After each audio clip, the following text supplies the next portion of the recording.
Hey there, welcome to LSAT Demon Daily. I'm Erik Johansson, a teacher with LSAT Demon, and joining me today, I am pleased to have LSAT Demon student Matt, who has crushed the LSAT and has some exciting news about his law school journey. But Matt, thanks so much for joining today. Thank you very much for having me. I really appreciate it. So tell me a little bit about your LSAT journey, maybe where you started. Do you remember a cold diagnostic that you took and when that was? Yeah, absolutely. So I kind of think of having two in a way, because I took my very first LSAT when I was in college. So I'm a couple years out of college. I graduated in 2020. And so my very first LSAT I took when I was a sophomore in college. And I don't remember the exact score. It was like low 150s, something like that. Sure. Because I was planning on applying right after college, and then ultimately decided not to. And then, fast forward about 4 or 5 years, something like that. And then I took another one in May-ish of 23. And that was also another, low 150s. Okay. And so kind of the same one. And then, I studied and studied and studied. And then ultimately I received a 172 and back in February of this year. Awesome.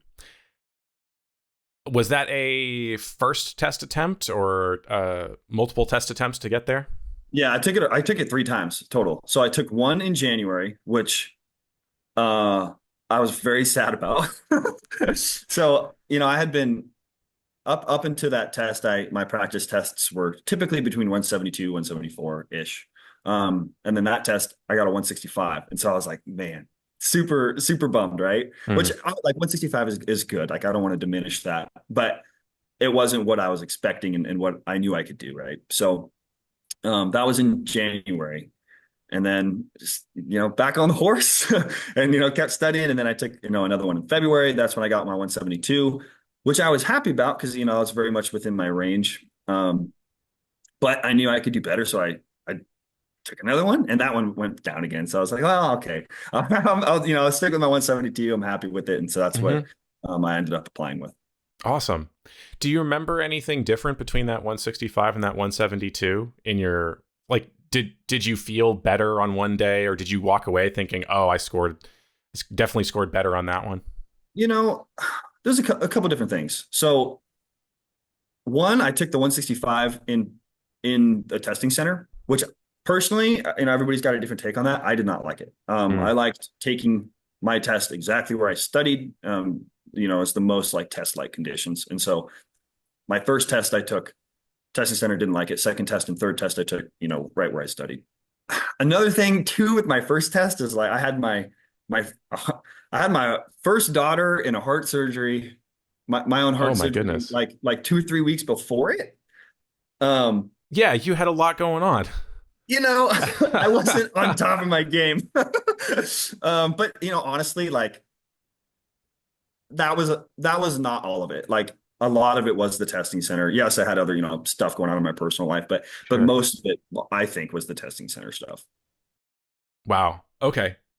So, all right, I'll give you that. Plenty of passes on that first 165. I'll accept that. But hey, that was a January test. You knew that you had set yourself up to have plenty of test attempts before the application cycle rolled around in the fall. Took it later, scored a 172. Awesome. Fantastic. Going back to, we're jumping back and forth in time here, but going back to the beginning of your journey, you said you took a diagnostic when you were a sophomore with the impression that you would go K through JD. Has law always been the goal for you? It seems like from pretty early on, you knew you wanted to become a lawyer. That was always the plan. Going into college, so I'm in the Army right now. I'm active duty. I decided my junior year of college that, I thought about my life when I was 50. And if I became an attorney at 30 versus an attorney at 25, in the grand scheme of things, is that a big deal? No, not to me, it wasn't. And I had the opportunity. So I do explosive ordnance disposal now, which is kind of like the Army's version of a bomb squad, sort of. Yeah. And like that opportunity became available, and I figured that I could grow so much more, like holistically, having that totally unique other experience that I just was never going to get any other way, right? And so I figured I'm going to do that, gain those skills that I'm never going to gain for the rest of my life. And then, go to law school. Now I'm 26. And so when I start law school, I'll be 27. Um, and so, going into the Army, I always knew I was going to circle back around to it, but I just wanted to broaden myself before I entered the legal field. And are you happy with that decision? Oh my gosh, yes.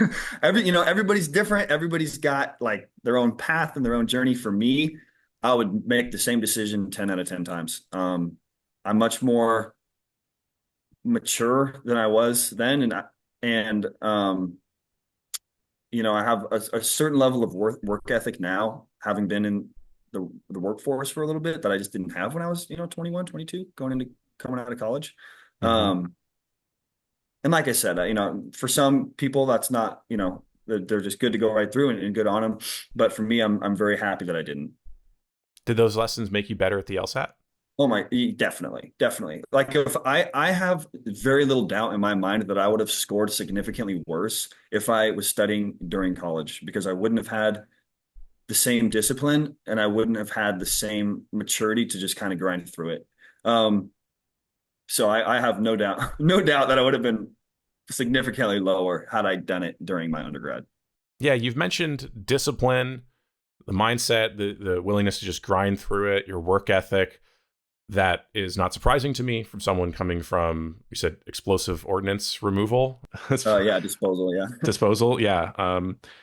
Talk about how that plays into your LSAT prep. I actually started with a different LSAT company at first, at first in my journey, and I probably studied like 50 to 80 hours through that service, and so I gave it a fair shake, at least what I would consider a fair shake, and Yeah. and I wasn't improving, and the test was becoming more complicated, not less complicated, and it was becoming more gimmicky and not less, and like I feel like my understanding was getting worse, and you know I I very much believe that like this is a learnable test, and I thought that going in. I didn't view this test as an intelligence test, and I don't think anybody should. Um, and the fact that I wasn't getting better, I was like, okay, well, maybe I need to try a different approach. And so I think actually I found LSAT Demon through the Thinking LSAT podcast. I think Mm-hmm. is how I ultimately was first introduced to this service. Um, and I studied every day after work for an hour or two. When I came home at 6, studied till, well, usually ate dinner with my wife, and then started studying from like 7 to 8, and I did that for 4 or 5 months. And I don't know, I think I studied. I I remember adding up the hours. It was in the hundreds. I think it was like 300 or 400 or 500 hours, something like that, of Yeah. just studying, and for me, like it was very much of, I believe I can get better. I believe I can get better at this test. Even though on the micro scale, it doesn't feel that way. You just feel like you're never really improving. You have breakthroughs here and there, and you can celebrate those, obviously. But like Mm-hmm. the daily grind, you don't feel it, but you just have to like know in your heart, like you can get better. And so that's the attitude I took, and that is what I attribute, my ultimate score to be. It wasn't so much like, oh, I'm just such a good reader. I understand so well. It's just I'm average, but it's just Yeah. keep grinding away and keep getting better and better and better, just because you believe you can. And so that was my approach. Yeah. What you said about the fact that you don't really feel the progress on a day-to-day level, that really resonates with me, because I still have this memory of my first -0 on a logic games section, Mm-hmm. and how it didn't feel like anything different. It was kind of a letdown, honestly, when I saw that -0, because it was like, wait, doing it didn't feel any different. It didn't feel any harder. I didn't feel any smarter in that moment. I was just doing what I've always done, what I've been practicing to do, and it just showed up. So it was kind of shocking, but also kind of underwhelming to see, oh yeah, I guess we're there now. Like I didn't feel it happening, but I guess we're there now. Absolutely. Like it's so funny, like the difference between, I think it was a 151, my diagnostic, the difference between the 151 and the 172. I'm the same guy. Like I didn't get Yeah. any smarter between the 151 and the 172. I didn't. I just got better at what the LSAT does. And you just, keep going. And that's another thing, like give yourself a big time horizon, a long runway, much longer than maybe you want. Because it just takes time. Like it's like, I think about it very much like physically, like working out, right? If you want to get stronger, you're not going to go in the gym and rip, whatever, 300 pounds on a squat. But like you will if you keep going. Right.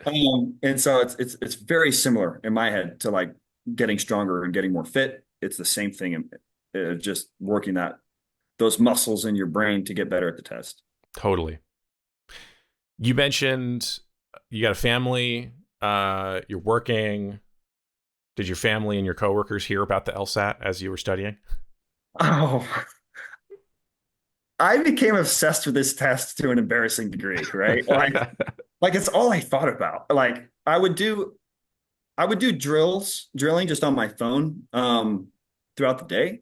And then I would do a time section at night. And then on the weekend, I'd usually do a test. Not always, but typically that was my thing. So whenever I had kind of a block of time, I was just drilling on my phone. And because it was so much a part of my life, it became so much a part of the people in my life's life as well. And Mm-hmm. so, but they're all, they weren't, at least not outwardly, maybe inwardly, they weren't outwardly annoyed with me. Sure. I have very, supportive family and friends. Good. Not so much at work. It's kind of a weird line, like when you're getting out of the military, like I try not to talk about it, you know what I mean? Because like I have a certain responsibility to stay completely engaged, So I didn't talk about it too much at work. But with my wife and my family all the time. Yeah. Yeah.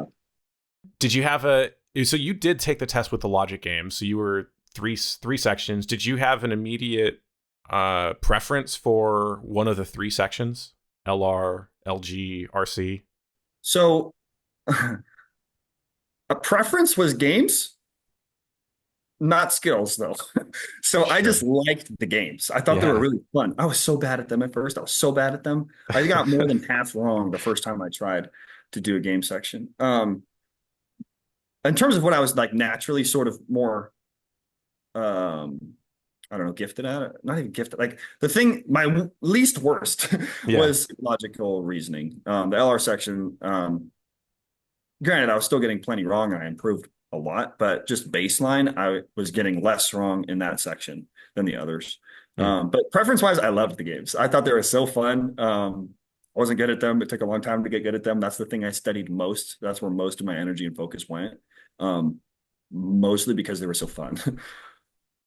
So LR and RC took a little bit longer to come along. Do you remember? I know you mentioned how the process of getting better is gradual. You don't even necessarily feel it happening as it's happening. But do you remember any big breakthroughs? Were there any big lessons that you can point to? Like, oh, this was an aha moment for me. Absolutely. The biggest one, don't skip questions. That's the one for me. Mm, It was do not skip questions. And every question you attempt to get it right. That was the biggest breakthrough for me.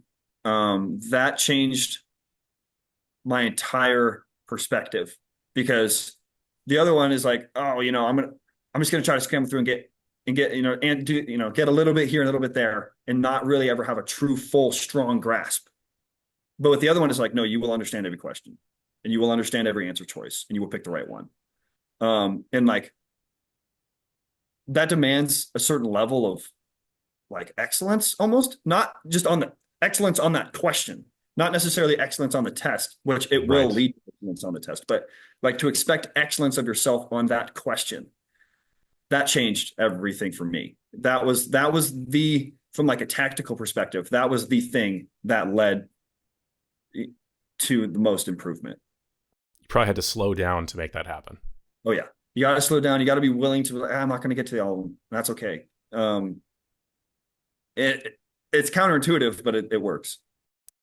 All right. So I teased at the top of the show that you had an exciting admissions outcome already. It is only mid-October as we record this, but you've got some good news. Absolutely. Yeah.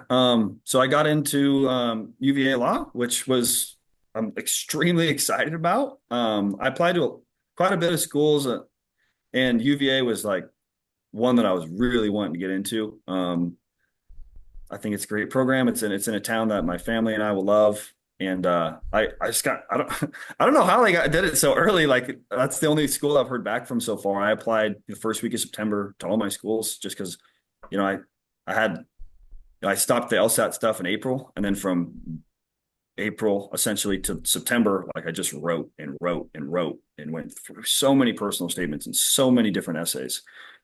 That was just that was a very frustrating process, but it was good, right? Sure. But yeah, no, a couple weeks ago I heard back from UVA, and we'll see what happens, you know, by the end of the cycle. But like that's one I'm very, very, very excited about. Hell yeah. Congratulations, first off. That's awesome. Even if nothing else, I expect you will have some decisions to make. You're going to get more offers, but that's fantastic. Yeah. I sympathize as well with your struggles over writing personal statements and writing all those essays. How many personal statement drafts do you think you went through? Or how many just complete reworks, new topics did you have to try out before you got to your current personal statement? So I had the theme from the beginning, and the theme has remained consistent in that the theme was essentially like the job I have now, the purpose of my job, like doctrinally within the Army, is protect personnel and property, people and stuff. Yep. That's what lawyers do. It's just different mechanically, but structurally, it's the same thing. Protect people and their stuff. And that's what I feel called to do. And I felt called to do my entire life, which is why I wanted to do EOD, and it's why I want to be a lawyer. And so the theme came very naturally, actually. Communicating that theme, I went through, gosh, I don't know, 20, 30 different drafts, right? Like, I honestly probably rivaled my LSAT study time with writing. For those 2 pages. Yeah, just for 2 pages. Like, I would love to know how much time I spent, like if you averaged it per word. You know what I mean? Right. Like it's I spent a lot of time on it, but I'm happy with the result. And one thing too, like at least for me, maybe it's my personality. Eventually, you just gotta let it go. You know, Yeah. like you're always like every time I read it, and I just read it just to a mind-numbing degree that it's good. You have to once you've really put in the effort and you've put in the time, and people are giving you that good feedback, which I do recommend. I do recommend getting friends and family, and if you want a professional to read your statement, making sure it's coming across good. But at a certain point, you just have to accept, like, okay, this is good. I'm happy with this. Yeah. This feels like me. This feels like I'm telling my story. Yeah, I can. Yeah, maybe I could change 10 different sentences and say it 10 different ways, but it's all kind of the same thing. Yeah. I'm gonna hit submit now. Yeah. Yeah. Yeah. Agree with that. It's a long road, right? It's like actually hit submit. Like for me, this is like kind of dramatic, but it's like almost an emotional event. It's like I've been spending years and hundreds of hours for this. All right, we'll see what happens now. Well, and it's a process of intense self-reflection, right? So you can't help but feel emotional about it when the whole process is meant to dig up those feelings, those questions of why am I doing this? What is it within me that is qualified to do this? How can I express that to someone else in a way that feels authentic? Because I don't know, for most people, hopefully you're not spending your days talking about how great you are and persuading people why you are right to do a thing. So it can struggle. You can feel boastful doing it. It can feel unnatural. It's a difficult process. Absolutely. Yeah. Very much so. I identify all those things. Yeah. You do feel very weird talking about yourself. Like, this is why this is why I think I should get in, right? Because that's effectively what you're saying. Like when you submit an application, you're saying like, I think I got a chance. And like, that's like, and you're thinking you have a chance against some of the most highly qualified people in the nation. Like it's not inherently a boastful thing to do, but like, it's a weird place. It's a weird place to be. Like, I want to compete with the best. I want to compete with the best. And like, to even have that thought is like, it's hard. It's hard to have that belief in yourself that you can. And that's very much the same sort of feelings when you're writing a personal statement, at least for me. Agreed. All right. Before I let you go, and thank you. You've been generous with your time. You mentioned that you have a daughter, young daughter. You're going to be doing law school on hard mode with the kid that you're looking after. I know that we have listeners who are in the same boat and who are questioning whether it's crazy to even think about law school when you've got a young one at home. Talk to me about how you expect that. I mean, you haven't been to law school yet, but how do you expect to manage the time commitments of law school with being a parent? That's a great question. I can't speak to the law school experience, obviously. I have no idea what that struggle will look like. Really, it's a question of values for me. And I have, since I was a little kid, I've wanted a big family, and I've wanted to have a lot of kids, and being a father and husband is something that's very important to me. And so there are trade-offs, like you can't have everything. And so there are trade-offs, right? And so will having a daughter in law school make it harder? Absolutely. And I want more while I'm in law school. Will that make it harder? Absolutely. But that's where my values are. Like, it's kind of the same thing as, why not work 80 hours a week? Why, like, it's a question of, where do you want to spend your time, spend your energy, and like, yeah, law school is going to be harder, but I have a family. I have a wife and daughter, and I want more. And to me, like, that's a worthwhile endeavor. And I'm not maybe not for everybody. If you don't want kids, that's cool. I do. And so, like, whatever trade-offs I have to make, I'll make, and whatever more work I have to put in, I'll put in, and I'm just fine with that. Matt, thanks so much for coming on and sharing your story. This has been awesome. Thank you very much for having me. I really appreciate it. And good luck, everybody. Yeah, thank you. And keep us posted on how things go. I know that you are already into an amazing law school, but I'm sure you have more offers of admission coming. So keep us posted. We want to know where you end up. Yes, sir. Thank you so much. Thanks, Matt. Email daily@lsatdemon.com if you'd like to ask us a question or share some LSAT or law school admissions news. Thanks for listening.